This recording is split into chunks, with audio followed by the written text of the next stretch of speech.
A day in my life as a content creator at the age of 19. Let's go!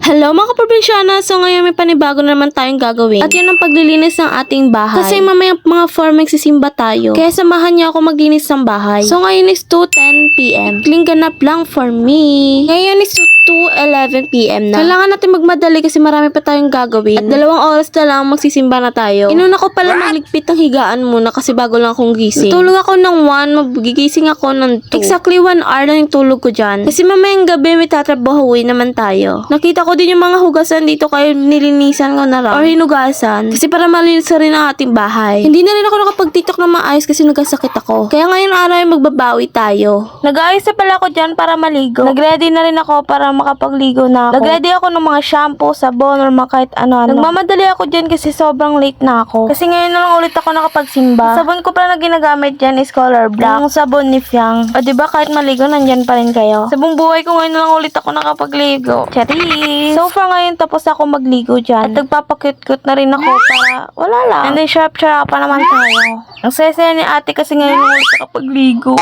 Saya talaga niya. At ngayon, outfit check.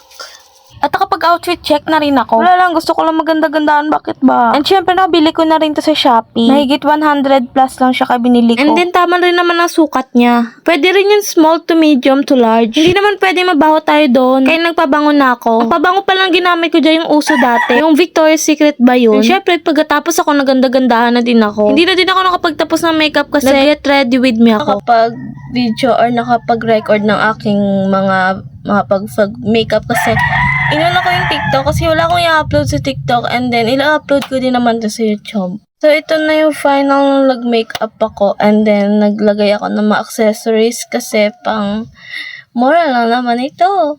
And this is the final look. Manok.